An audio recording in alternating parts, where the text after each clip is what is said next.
Shalom, selamat pagi, salam Opi Acik bersama dengan saya. Pada hari ini kita akan menikmati perenungan firman Tuhan untuk kita dengar, untuk kita rasakan, dan untuk kita lakukan bersama-sama serta memuliakan nama Tuhan. Salam Opi Acik. Pembacaan kita pada hari ini bertopik dalam Amsal yang ke-20, dimulai dengan ayat yang ke-6. Banyak orang menyebut diri baik hati, tetapi orang yang setia, siapakah yang menemukannya? Orang benar yang bersih kelakuannya, berbahagialah keturunannya. Raja yang bersemayan di atas kursi pengadilan dapat mengetahui segala yang jahat dengan matanya. Siapakah dapat berkata, aku telah membersihkan hatiku, aku tahir daripada dosaku? Dua macam batu timbangan, dua macam takaran, kedua-duanya adalah kekejian bagi Tuhan. Anak-anak pun sudah dapat dikenal daripada perbuatannya, apakah bersih dan jujur kelakuannya. Amin. Saudara, ini bagian pertama. Saudara, penulis Amsal mengatakan demikian. Ada orang yang menyebut saya ini baik hati. Ya saudara, ada yang menyebut dirinya saya ini murah hati, saya ini tidak jahat, saya ini bisa melakukan apa yang Tuhan mau. Tradisi kami adalah selalu berbuat baik. Tetapi yang menilai, saudara, adalah Tuhan atau orang lain. Apakah dia benar-benar baik hati menurut pandangan sendiri, ataukah dia baik hati menurut pandangan Tuhan atau orang lain? Nah, saudara, ada orang yang baik hati karena mempunyai tujuan yang lain. Dia baik hati supaya orang itu berpihak pada dirinya. Dia baik hati supaya orang itu menghormati dirinya. Ada juga orang baik hati karena orang itu pernah menolong dirinya, saudara. Atau orang itu pernah melakukan sesuatu yang mungkin dibutuhkan olehnya, saudara. Tetapi Tuhan mengatakan kepada kita, mungkin orang baik hati itu banyak, tetapi yang sedikit ditemukan ialah orang yang baik hati dan juga orang yang setia. Setia dan baik hati, saudara. Ini, saudara, yang Tuhan inginkan. Supaya kita juga setia dalam hal melayani, setia dalam hal bekerja, setia dalam segala hal, dan juga baik hati, saudara. Sebab orang yang baik hati, orang yang setia, disebut dengan Tuhan ialah orang yang benar, yang mempunyai bersih kelakuannya, yang mempunyai karakter betul-betul terpuji. Seperti dikatakan, orang yang demikian berbahagialah keturunannya. Disebut benar, setia, baik hati, saudara. Artinya anak keturunannya berbahagia. Kenapa? Karena keturunannya bisa menceritakan bahwa kakek buyutnya, ya papa mamanya, atau yang keluarganya dikenal juga baik hati. Mewariskan sesuatu hal yang baik, mewariskan sesuatu hal yang mulia kepada mereka. Nah, saudara, jika demikian, maka mereka dikenal oleh Tuhan. Ya, saudara, banyak contoh dalam Alkitab orang-orang yang seperti demikian. Cornelius disebut orang yang baik hati, saudara. Ya, seorang panglima yang ingin anak buahnya disembuhkan, saudara, yang menganggap tidak layak, dikenal oleh Tuhan.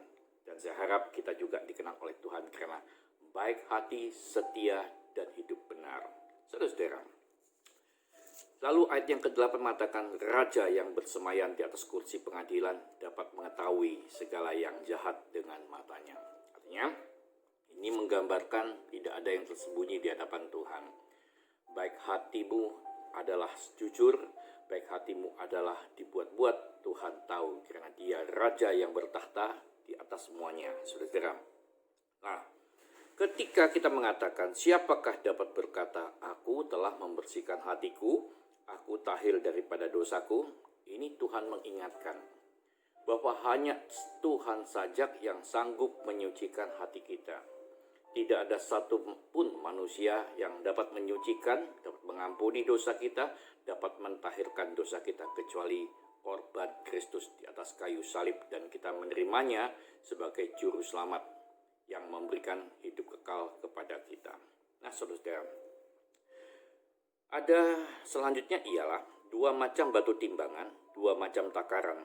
Kedua-duanya adalah kekejian bagi Tuhan. Kedua-duanya adalah kekejian yang bagi Tuhan. Artinya, jika kita melakukan pekerjaan, janganlah mempunyai dua macam timbangan, janganlah kita mempunyai dua macam batu timbangan dan dua macam takaran. Artinya, gunakan satu saja sebagai ukuran hidupmu. Jangan sampai kita ini ada dua hal, satu yang jujur, satu yang tidak jujur. Anda ingat seorang pembeli disebutkan dalam Amsal 20 ini, kalau ada pembeli mengatakan ingin membeli sesuatu, saudara-saudara, terhadap barang itu, dia selalu mengatakan, oh tidak baik ini, barang ini ada cacatnya, barang ini begini, oh jangan dijual sekian, kalau bisa sekian saya tawar. Mengapa pembeli mengatakan demikian? Selalu mengatakan, oh yang cacat, yang tidak baik. Karena dia inginkan barang itu, saudara. Tetapi si penjual pun juga berkata, ini baik, ini bagus, ini unhaul, ini the best, segala macam. Supaya barang yang akan dijual cepat laku. Ini yang Tuhan maksud. Kalau memang barang itu ingin dijual, katakan apa adanya. Barang ini begini, barang ini begitu, saudara. Katakan sesuai dengan keadaannya, supaya ada deal, ada kesepakatan yang jujur, ada kesepakatan yang membuat dua belah pihak saling bahagia, saling senang hati. Tetapi dalam kehidupan ini, saudara, sesuatu yang disebut baik hati, setia, dan benar sulit dilakukan dalam pekerjaan, dalam bisnis. Selalu orang mencari keuntungan. Saya katakan lagi, selalu orang mencari keuntungan. Janganlah ini menjadi bagian dalam sebuah pelayanan. Janganlah ini menjadi sebuah bagian dalam kehidupan rohani kita. Selalu mencari keuntungan pribadi. Saudara-saudara yang dikasihi Tuhan, Tuhan ingin kita ini mempunyai hidup yang benar, mempunyai hidup yang diberkati Tuhan. Seperti dikatakan dalam ayat yang ke-11, anak-anak pun sudah dapat dikenal daripada perbuatannya, apakah bersih dan jujur kelakuannya. Artinya, jika kita benar, jika kita jujur, jika kita baik hati di dalam segala hal, terutama dalam pekerjaan dan pelayanan, maka itu dimulai daripada masa kanak-kanak. Anak-anak melihat orang tuanya jujur, maka anak-anaknya akan jujur. Anak-anak akan sudah mulai dilihat dari kelakuannya. Apakah dia mencerminkan kejujuran?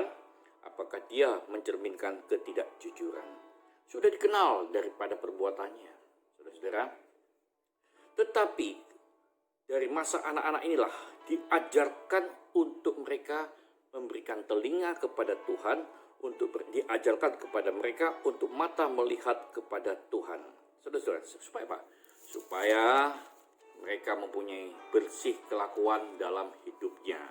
Saudara-saudara, kita harus memiliki sesuatu yang luar biasa di dalam Tuhan, yaitu tidak boleh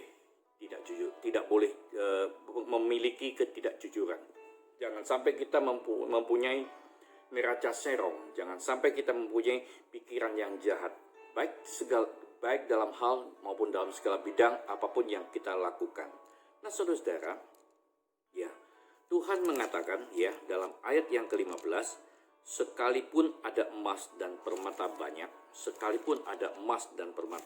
saudara-saudara, tetapi yang paling berharga ialah bibir yang berpengetahuan. Tetapi yang paling berbahagia ialah bibir yang berpengetahuan. Artinya, mempunyai ucapan yang bijak. Bijak yang diberkati Tuhan. Bukan ucapan yang menipu. Bukan ucapan yang membohongi. Bukan ucapan yang ditambahi atau dikurangi untuk ketidakbenaran. Katakan iya jika iya. Katakan tidak jika tidak. Dan disebut orang yang mempunyai bibir yang berpengetahuan ialah tidak suka mengumpat ayat yang ke-19. Ya saudara, tidak suka membuka rahasia orang lain dan tidak suka bocor mulut. Saudara. Dan yang berikutnya ayat yang ke-20 dikatakan tidak suka mengutuki, terlebih mengutuki ayah dan ibunya. Ya, tidak menghormati ayah dan ibunya. Saudara. Maka ketika dia melakukan hal ini disebut pelitanya akan padam pada waktu gelap.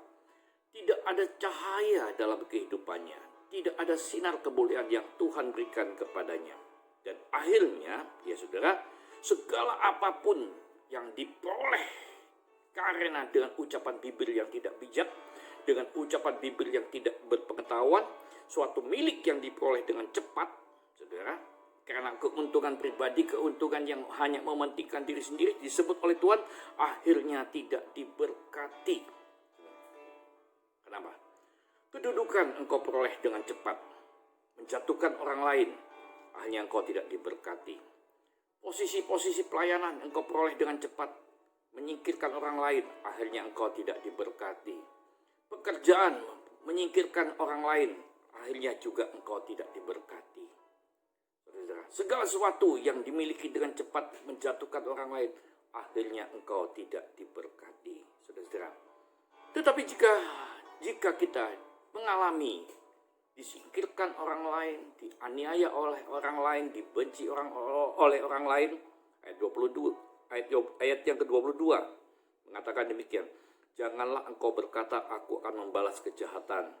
Nantikanlah Tuhan, ia akan menyelamatkan engkau. Artinya, tetaplah kita berdoa, jangan membalas. Berdiamlah, lakukan dengan hati. Mulailah dengan damai sejahtera terhadap pekerjaan yang baru. Mulailah damai sejahtera dengan pelayanan yang baru, dengan hidup yang baru. Segala perkara bersama dengan Tuhan akan dimulai dan akan menjadi indah bersama dengan Tuhan. Nah, saudara-saudara, marilah. Saudara-saudara yang dikasih Tuhan, marilah jalan hidup ini kita tidak pernah mengerti. Tetapi yang kita mengerti adalah kita selalu disertai oleh Tuhan. Kita selalu bersama dengan Tuhan. Jangan khawatir.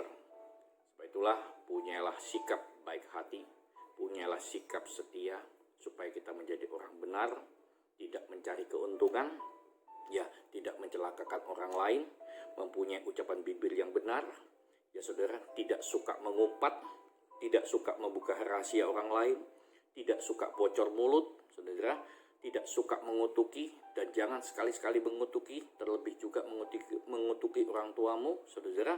Lalu jangan suka menyingkirkan orang lain hanya supaya engkau memperoleh semuanya dengan cepat. Hal-hal yang seperti inilah, kalau kita menghindari semua, kita akan diberkati. Tapi kalau kita mempertahankan, kita tidak akan diberkati. Saya percaya hari ini Tuhan akan memberkati kita semua. Tuhan akan menolong segala apapun yang kita lakukan dalam pekerjaan, rumah tangga, pelayanan, apapun yang engkau berbuat, seperti Tuhan janjikan. Jika dengan bersama dengan Tuhan, apa yang engkau berbuat selalu dibuat Tuhan berhasil. Tuhan Yesus memberkati kita pada hari ini. Saya percaya kita selalu ada bersama dengan Tuhan. Salam ngopi ajek, Tuhan Yesus memberkati.